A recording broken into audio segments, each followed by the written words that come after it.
Hello and welcome back to Aetheral Space 17.7 Battle Lines. We're back. I'm so excited to be here. How are you guys all doing today? We're doing fine. We're doing well, Darnell. Actually, Whoa! the landlord's been putting dead bats on my walls, smearing messages. Me. I'm kind of scared. I'm sorry to hear about that, land, but I hope things get better for you soon. Yeah, I decided arbitrarily. No, I love land. I'm sorry to hear about the dead bats on the wall, though. Smearing threatening messages in dead bat blood. Anyway, shall we jump right into it? Sure. Sorry about the landlord thing, by the way. No, what in general, like in the science, this is structure in society. That, but also that? the wall bat thing. Oh right, yeah. Wanted to express Why are you sympathies. apologizing? You do it. Yeah. Anyway, landlord's got to do what a landlord's got to do. You know what I'm saying? Call that the landlord special. I fill the wall with dead bats, and I don't have to paint it. Exactly. The blood drips down. That's the paint. Yeah, it's dripped down economics. That's what they meant by trickle down. It's the blood trickling down Yeah. into the soil. Waters the fields. The grass should be grateful that humans even water it, to be honest. Can you water a plant with blood, do you think? I think you absolutely can. And I think we should. People always talk about how if you had enough blood, you could take the iron in it to make a sword. But what if you raised a plant entirely on blood and made it like the coolest cursed plant ever? You're like, finally I've raised it, and then you go to step away, and there's like a vine around your arm. It's like, what are you doing? Unhand me. I'm thirsty. Father. Someone tries to give it water and it rejects it, spits it out of the soil. Chewy. Uses it as like a water cutter to cut the head off and drink their blood. Much better. It's like, teach a man to fish and he'll never go hungry. What's the biology word again for when they're like full of water? It's like sturgeon or something. You think I fucking know? Rainy would know. Anyway, let's read the damn chapter. Yeah, what the fuck? This is something we need to restart Discovered SCP, because that is where that conversation would have gone. We would have talked about that for like 20 minutes. We wouldn't read a single SCP. Day 2. Rayonch's finger twitched. That was the prelude to his awakening. Even as every cell of his body burned, screaming at him to remain in blessed unconsciousness, he forced his eyelids open. The world was a blur of black and faint light. Nausea crept at the back of his throat. His head was throbbing. His heart was thumping a mile a minute. It was like he'd just woken up from a terrible dream. Or he'd woken up to the mother of all hangovers. He had no idea where he was. Not within the Fortress Oberon, at the very least. Even the supply closets in that place were white and shining. Wherever he was now, it was dark and dusty, with only a barely functional light bulb providing some modicum of light. Wooden crates were piled up on one side of the room, and Rayonch had been sleeping on the other, like he himself was cargo. What happened? The moment that thought crossed his mind, he remembered. He'd failed. He'd failed again. Noelle, the girl he'd followed to the ends of the universe to stop her being misled. It had been just as the creature Nyane had said. He hadn't stopped anything. All he'd done was follow her, and now she was gone. Captured by enemies who had no reason to show mercy. It was just like last time. Just like his last failure. Just like all the others. Only 2 thoughts crossed his mind in rapid succession. Why am I still alive? Why am I still me? He'd fallen in battle to the King of Darkstar. That was another man with no reason to show mercy. Even if Rayonch was alive, though, that didn't mean Nyane had taken pity on him. There were worse things than being dead. Nyane had spoken of his abyssal knight, his feral hound. Did that mean... Now you're getting it, Nyane chuckled. Rayonch's eyes slid over to the side. There, sitting on one of the crates, was Nyane.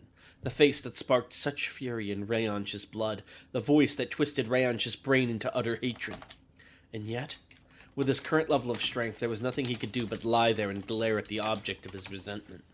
For a warrior, there was no greater shame than inaction. The most he could manage was to force his lips apart and croak. What did you do to me? Nyane laughed. Don't misunderstand. I didn't do anything to you. I'm not Nyane, after all. There are 10 Nyanes scattered throughout the school. Can you figure out which one's fake? Bastard. Even now, he was mocking Rayanch. Even if he'd been reduced to this, was he not allowed to keep one scrap of dignity? You're fairly stupid, so I guess I should explain it, Nine sighed, crossing his legs. Would it make more sense if I called myself a hallucination? No, that doesn't really get across how screwed you are. Oh, I know. Get to the point. That's probably not something you want. After all, Nine grinned wickedly, I'm an insect that burrowed into your brain, you know? Cold terror swept through Rayanch's brain. What? Yep, one of the real Nyan's little bugs. Agents, he calls them. He created me with his ability to transmit some of his thoughts into your head, hence why you're seeing this representation of me right now. I'm partially a product of your own mind, too, so if there are any inaccuracies, I guess you just don't know me that well. Nine was inside his head. Nine was speaking from inside his brain. Rayanch began to hyperventilate, even as each breath was accompanied by burning pain. The King of Darkstar smiled. There we go! He clapped his hands together. You are capable of understanding if you try. I'd suggest you get used to me. After all, we're going to be spending a lot of time together. Rayanch shook his head. I'm not. Not yet, Nyan giggled, but only just. Try not to get so worked up, by the way. There are all sorts of creepy crawlies inside you right now that would just love that. The more emotional you get, the more they run wild. Calm down, Rayanch urged himself. Calm down. But he could feel them inside him, horrors within his body. He could feel them swimming within his blood. He could feel them digging within his bones. He could feel them writhing within his flesh. He retched and vomited on the floor before him. They were in that, too. A couple of centipede-like organisms skittered out of the puddle and into the darkness. Calm down, he begged. Calm down. Calm down, Nyan echoed mockingly, wiggling his fingers. Even if you were able to stay totally calm, and let's be honest, that's not happening. That would only slow us down, not stop us. We're hungry little guys. Soon enough, we'll have devoured everything you have to offer. The Vision leaned forward, his face twisting into a spiral of eyes and teeth and mandibles. Looking forward to working with you. My abyssal knight, Rayanch screamed. At long last, terror overcame pain, and he threw himself forward. The Nyan avatar parted like a mist as Rayanch scrambled through it, charging towards the door. He had to get out of here. Wherever he was, he couldn't stay. He threw open the door with all his strength, and only stopped when he felt the tip of a light blade at his throat. A toy Muzazi, the man who'd been waiting beyond the door, stared at him with a cold gaze. Come with me, he said. You have a lot to explain. On one of the balconies of Oberon, looking out at the shining city of Zepan, Nyan and Zephyr Pandershi took tea. Are you disappointed? Pandershi asked, using his middle-aged gentleman extension. Nyan raised a black eyebrow. About what? Pandershi frowned. About losing your abyssal knight, of course. I'm certainly disappointed.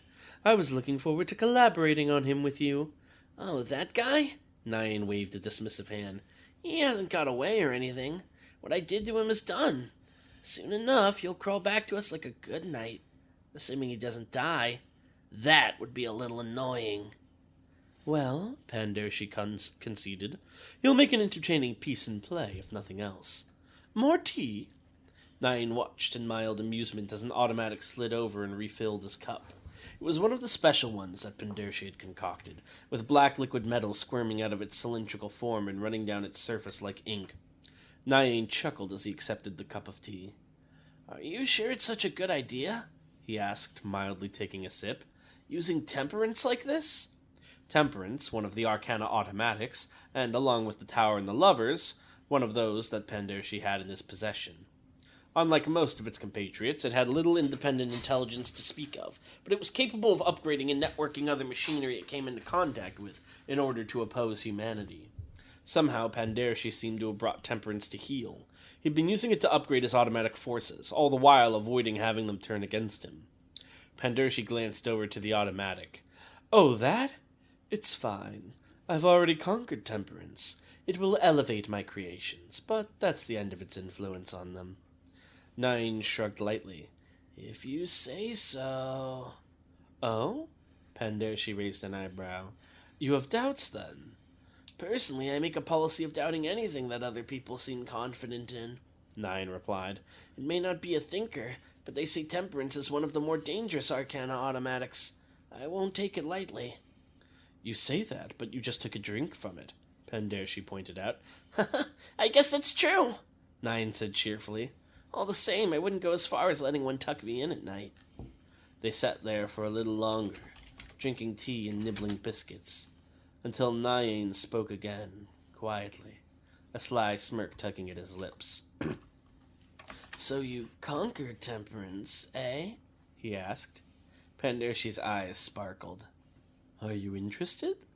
Nine put a finger to his lips. Maybe a little. Then let me show you.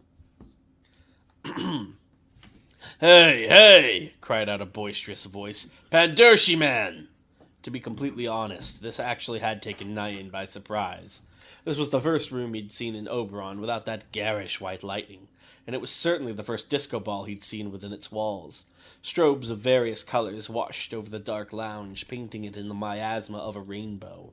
And, to continue being completely honest, the man striding towards them wasn't who Nyan had expected when he said he'd brought in an expert.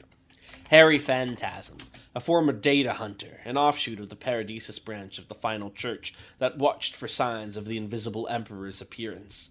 Clearly they had some expertise with the other Arcana automatics, too. In terms of appearance, though, he was far from a monk. The tanned man wore a pair of bulky black sunglasses that covered his face, his scruffy white hair hanging low over them and impairing his vision even more. He wore a long fur coat, open to reveal his chest, and his hands were covered in a plethora of rings and bracelets. Pandershi had switched extensions as they'd walked here. Now she was using a female extension, with long white and orange hair and a pale dress, with a white eye patch over her face that could surely only be there for aesthetic purposes. Nine wondered why the change. Had Harry Phantasm been the sort of person who responded better to that sort of appearance? Interesting. Very interesting. Pandershi scowled at her employee's mode of address, although her choice of features made even that seem somewhat elegant. I wish you wouldn't address me like that, Phantasm, she said. It's unpleasant. Sorry, the man raised his hands with a big grin. Bad memories, right, I gotcha. What can I do for you and your pal there, boss? I was right in the middle of something, as you can see.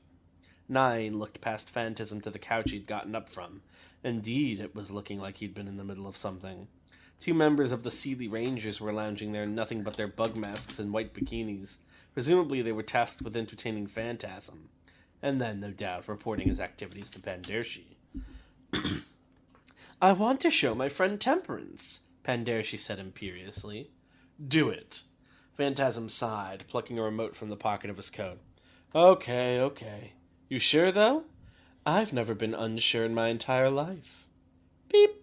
There was a whirring sound, and, as Nyan looked down, he saw that the floor beneath them was opening. It had been made of glass, it seemed, with a shutter beneath it to conceal that fact, and with that shutter now coming away, they were able to see what lurked below Harry Phantasm's little party room. Black. A dark and opaque liquid filling a rectangular vat beneath the chamber, the only sign of activity being the occasional bubble rising to its surface. Patterns like circuit boards drifted over the liquid like rainbows from oil slicks. So, this was Temperance, the very first liquid automatic. Mere seconds of exposure of the temperature substance to an automatic is enough to upgrade its capabilities tenfold, Pandershi explained giddily. I assume it's supposed to be temperance substance. Oh, yeah.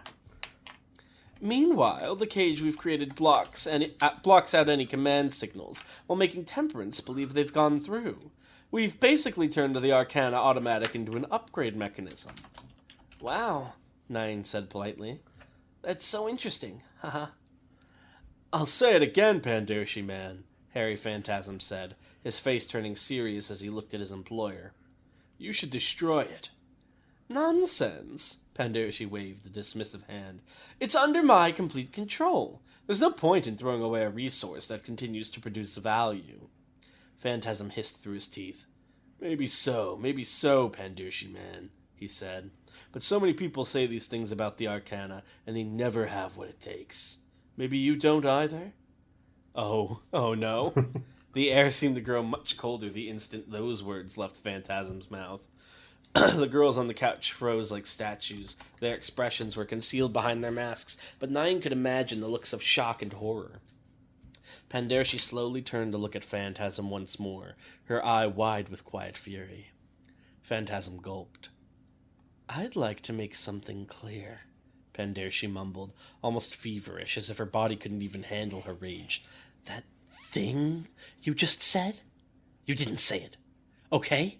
That was a delusion on your part. I don't want to hear anything close to that from you ever again, okay? I'm going to forget what you just said because you didn't say it, okay? It never happened, okay? Okay! Okay! Phantasm nodded back, trembling. With that, all of the tension disappeared from Pandarshi's face, and she gave a smile like the sun. Fantastic! Well, we're all busy people, so we'll be on our way, Harry. Take care of our pet for me. With that, she turned around, striding out of the room, Nine following after her, smiling softly. Was that a good idea? Nine asked as they moved down the corridor. Threatening Phantasm, Pandarshi said. Of course. He forgets his place sometimes, so I have to remind him. It's the sort of maintenance a mechanism like him needs. Oh no, not that. Nine shook his head. I meant showing me temperance. Since I'm going to betray you in the near future, is it really a good idea to give me free information like that? Pandarshi didn't so much as blink at the mention of Nine's betrayal. For her, that had been a given. She just smiled and responded. I see no reason not to, she replied casually. If I put a weapon in your hands, I can predict how you'll swing it.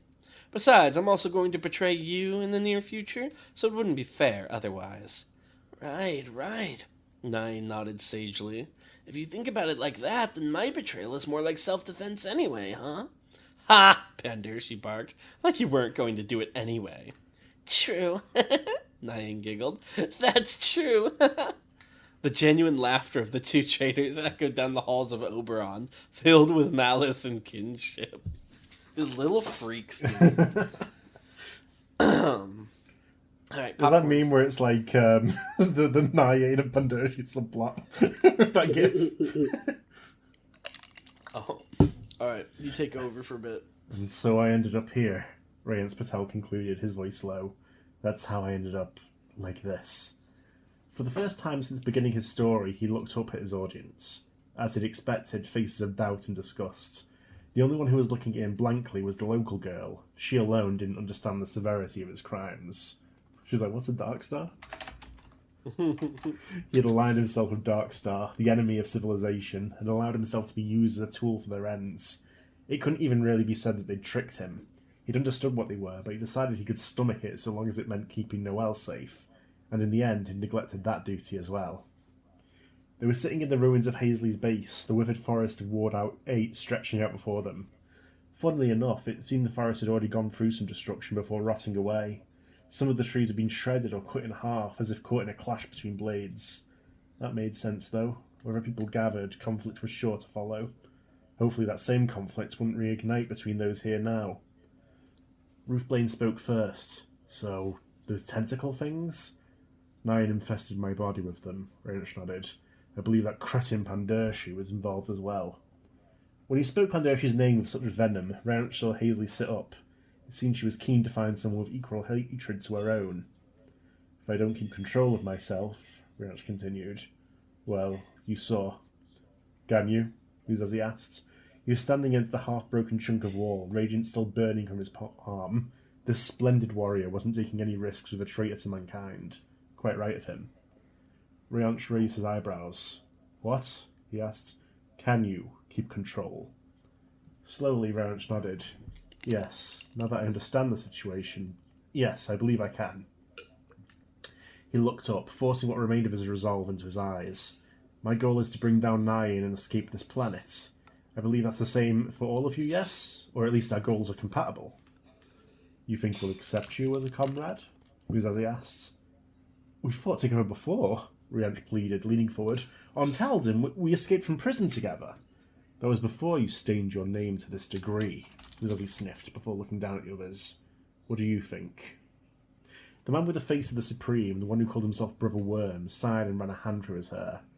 Look, I get that Darkstar is bad, but it's not as if he's still with them. If someone's seeking forgiveness, they should be given the opportunity to acquire it, no? As Brother Worm spoke, Ruth Blaine just stared at him with a complicated expression on her face, caught between many contradictory emotions. Perhaps the sight of that face saying those words was just too bizarre for her. If you noticed, though, Brother Worm didn't say anything. Besides, the priest concluded, we're not exactly in a position to turn down allies, are we? At that, Ruth Blaine finally opened her mouth. We? She repeated softly. Brother Worm blinked. Yeah, we. It's what you say when your group is made of more than one person? Just so we're clear, Ruth said, standing up. This thing, this permutation ritual, whatever, we're not helping you win it. We're not helping any of you with it. I came here to get Dragon back, not some guy who looks like him. Okay? Okay? Brother Worm nodded. That's fine. Bullshit, Ruth spat. What, that's it? You're just going to give up and die? I don't believe it for a second. Brother Worm frowned. I just don't value my life enough that I'd sacrifice someone else to preserve it. Is it different for your Dragon? At that, at last, Ruth faltered. Damn. My Dragon's cooked, we've watched. Her hesitant gaze flicked towards Muzazi, who seemed to have no qualms with recruiting the priest, before sweeping back towards Worm. Looking into those honest blue eyes, all she could do was let out a long sigh. Fine, she muttered, voice low, but we're not letting you out of our sight. Brother Worm just nodded. That's fine too. Hazley spoke up for the first time since the discussion had begun. She nodded towards Rayance, who'd nearly been forgotten in the midst of that awkward argument. If this guy is strong, we should bring him, she said. I don't know what Darkstar is, but if he's not any part of it anymore, it's fine, right? You're such a nasty guy. Nine lingered at the edge of Rayance's vision, a haze in the darkness. Tell him it doesn't matter whether you control yourself or not. Tell him you're nothing but a ticking time bomb now. Wait, that actually quite suits you. Oh, because he has the bomb power. Yeah. That's cute. This fucking bug's got jokes. I like the bug. Now, you ain't seeing the Nine Who's listen like he would not fucking say that. He would not do that. He's too emotive. Rayance ignored the hallucinatory taunts. More than anything, he said to the group, voice hoarse, I want revenge on Nyan right now. I want to take him down. So long as our goals align, I promise you have no reason to fear betrayal from me. Muzazi looked at the rest of the group. Right now, taking down Nyan is the same as taking down Pendershi. For the time being, I think we should make use of him. I have no preference, Brother Worm raised a hand. I don't even know who this guy is, really, so, yeah.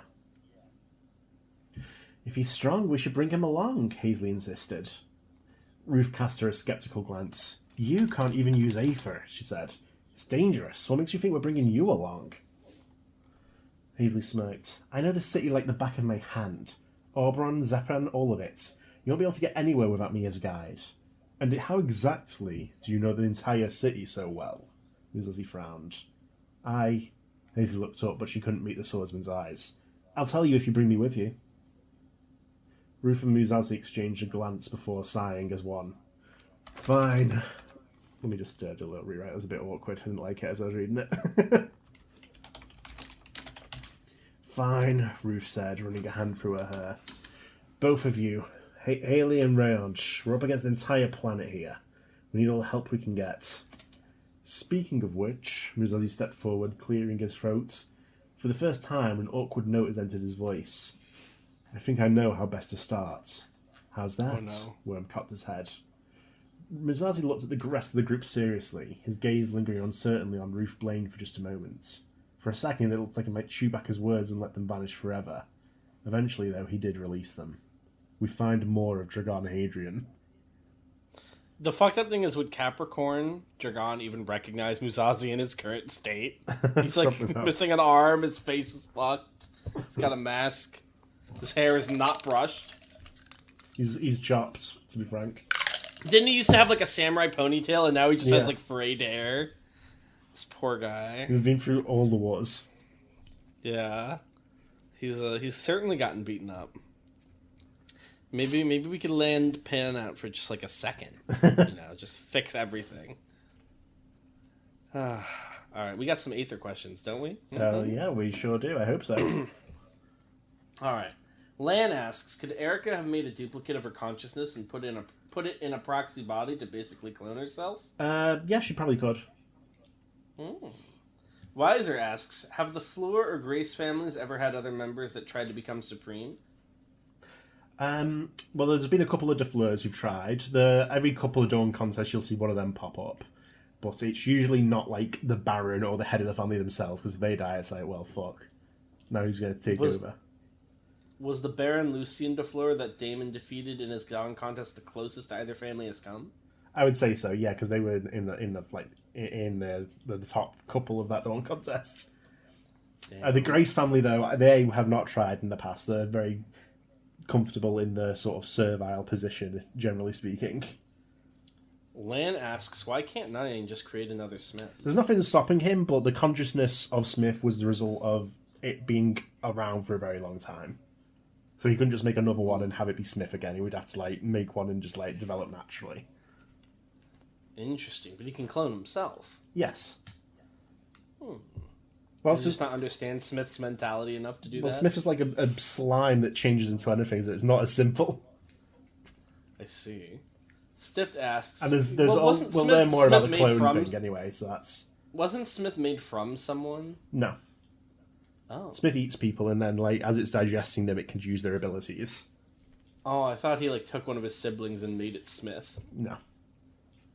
Stift asks, could the prince live in another work of Aether or adjacent thing? Could it live in the Forest of Sin, whatever the Tree of Might had going on again, or live in a guardian entity? Anything that's an Aether user that produces its own Aether, it can take as a host.